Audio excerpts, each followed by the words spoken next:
So, ancient Egypt was a stable region for many reasons. One, that it was hard to invade.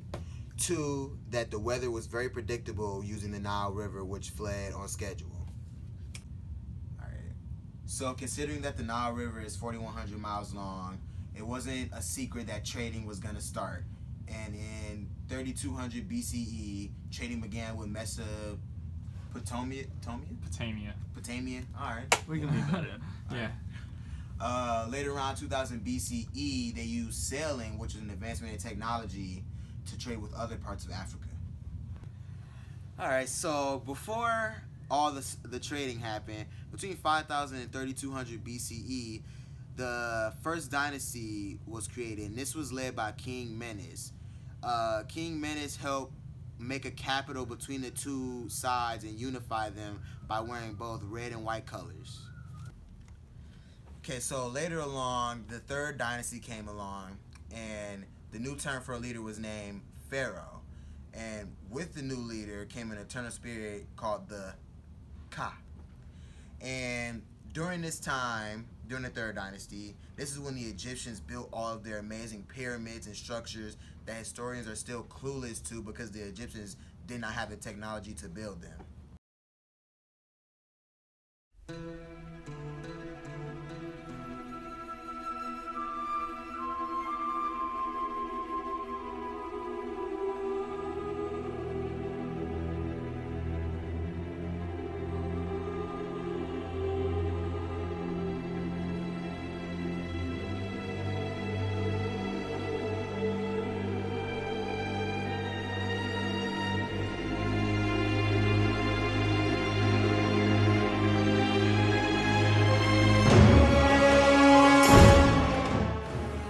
During the Stone Age, people in northeastern Africa hunted and gathered as a means for survival.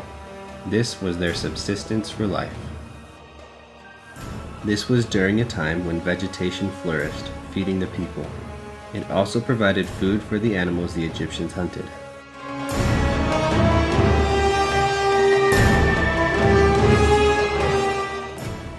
After a while, desertification occurred. This most commonly happens due to climate change or human actions.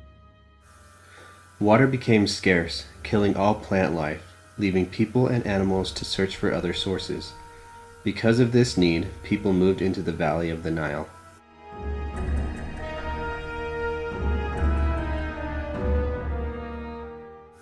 The Nile River has several branches that stretch out toward the Mediterranean Sea. This has created one of the world's largest river deltas. The Nile Delta was formed because the river carries sediments and deposits them at the mouth of the delta, creating a triangle-shaped landform of islands and marshes. Because of the sediment deposits, the soil was very rich, allowing for the possibility of farming. The Egyptians were again able to produce food all along the river valley and delta. People were able to raise animals, including sheep, goats, and cattle. They also began to grow wheat and barley. This was the beginning of Egyptian agriculture.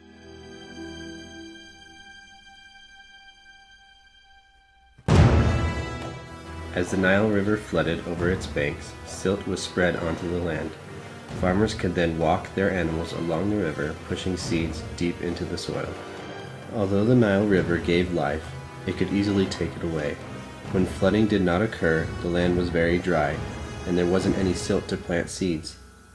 If the river flooded too much, it would spill very widely and wash away any seeds already planted. For this reason, the Egyptians needed to invent a way to predict whether or not the river would flood. This led to the creation of a calendar which bettered Egyptian lives and reassured their survival.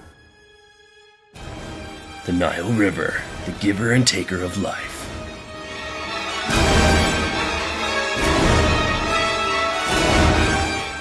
They not only believed in one god, but they believed in many different gods in the religion known as polytheistic. It has several gods. One was Ra, the god of sun. The second one was Horus, the god of light.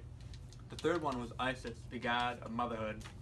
And finally, Orisa, the god of death. The religious purpose of mummification was to protect the body in the afterlife.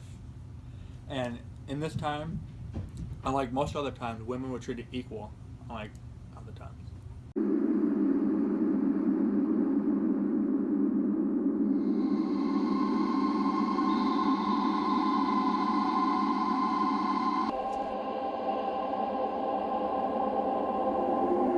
Under the sway of a new imperial power, the very essence of the world's most enduring civilization was slipping away. In the midst of the turmoil, the Egyptians fell back on the only thing that was truly their own, their mysterious religion.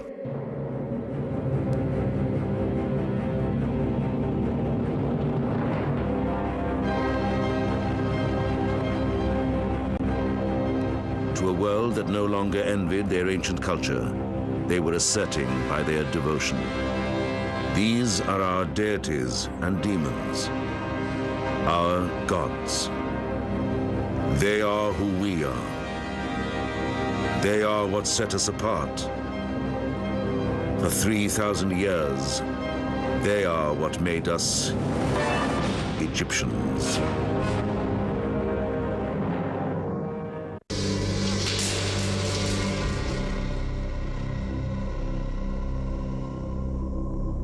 The Egyptians maintained a belief that the perils of this life could be overcome by invoking gods who had overcome their own hardships, especially Isis and Osiris. The epic saga of their ordeals would form the basis of many Egyptian beliefs and practices. According to the myth of creation, Osiris, the great-grandson of the creator Ra, inherited the right to be king, but his brother Seth was jealous. To gain the throne for himself, he lured Osiris into a coffin, slammed it shut, and threw it into the river. Isis, Osiris's wife and sister, went in search of a dead husband. When she found him, she used her magical powers to bring him back to life. But Seth was undaunted. Resorting to butchery, he chopped his brother up and again hurled him into the river. Isis recovered enough pieces to conceive a son. Osiris then descended into the underworld to become king of the dead, while Isis hid in the marshes to protect her newborn child, Horus, the rightful heir.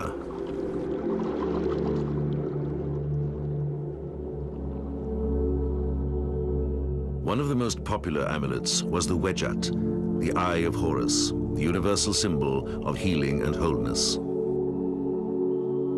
It represents the eye that Horus lost during the battle with the evil god Seth to avenge the murder of his father Osiris.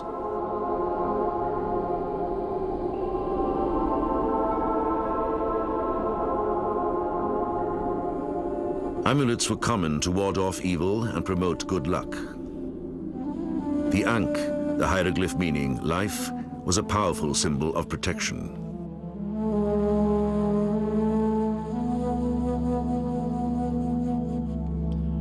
The scarab represents the dung beetle that crawls out of the earth daily, seemingly recreating itself. A potent symbol of renewal, it pushes its dung ball like the orb of the sun, rolling across the sky.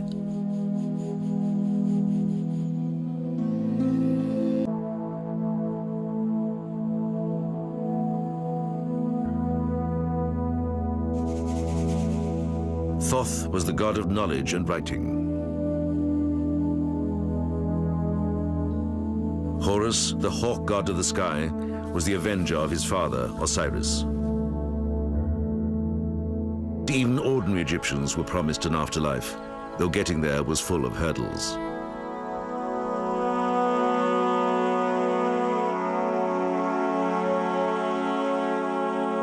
The secret of immortality lay in the myth of resurrection.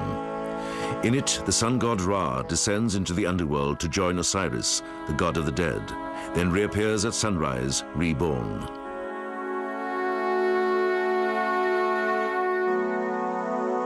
Because the journey was a treacherous one, the Egyptians compiled a list of magic spells called Book of the Dead. A virtual guidebook to the afterlife, it was written on papyrus or linen and placed with the body to help the deceased recognize the inhabitants and landscape of the underworld so as to pass through it unharmed. Another thing about the ancient Egypt that was strange is that your social class could change. Unlike now, it's hard to do. Mm-hmm. The Egyptians, to talk and like write stuff down, they used hieroglyphics. And the Egyptians upgraded from clay tablets to papyrus because papyrus was lighter and easier to use than a clay tablet. Mm-hmm. The pharaoh would commission for art to show off his power to all the citizens and the people in his country. Now, there was two types of ways that the art would be made. There was stylized, which was he would be taller and bigger and more strong. And then there was the more realistic kind of the full frontal, it's called the profile. Yeah. The common thing that people mess up with is the difference between tombs and temples. Tombs are where you put singular people in, and temples is for more room and more bodies. Of the bedrock, danker and darker than the chambers underneath the large pyramids. If you're under there at high noon, you're as separated from the world of sunlight as you can possibly be. So, in that sense, the inner chambers and passages of the pyramid are very Earth-like. The subterranean chamber was originally intended as the resting place for the pharaoh's mummy. It would serve as the mound that covered the king, whose body was like a seed that would sprout back to life. But something went wrong. According to scholars, the reason the work below may have been abandoned could have been the direct result of a development in Egyptian religion. They claim it was during the construction of this pyramid when the king decided that his mummy had to be buried not just in a tomb, but in a stone sarcophagus within that tomb. The sarcophagus was called Possessor of Life, Neb-Ankh. And so when the king was laid back into the sarcophagus, which is stone, a symbol of the earth, he was also put back into the womb of his mother, who is Nut, the sky goddess. In other words, it's like being born into the sky again. So very clearly for the Egyptians, they were saying that the womb and the tomb are identical at this level of kingship when you're dealing with these cosmic principles. So when the king survived death, he was reborn into the sky, as well as being reborn in the underworld, in the domain of Osiris. All these ideas were blended in Egyptian worldview without any sense of contradiction. The stone sarcophagus was one more way to ensure the pharaoh's safe passage to the other side. But in the case of the Great Pyramid, it presented a problem. This large, heavy object would not fit through the descending passageway in order to get into the tomb chamber. You can see today where they were working probably one morning and stopped abruptly in the afternoon and decided to change the plan and have the chamber for the sarcophagus in the superstructure, in the body of the pyramid, something that they'd never done before. An ascending passageway was cut through some of the stones already in place. This tunnel rises 125 feet before leveling off into what's known as the Queen's Chamber. The Queen's Chamber is considered a misnomer. It was merely the name coined by Arab visitors that thought it resembled the contemporary tombs of their women.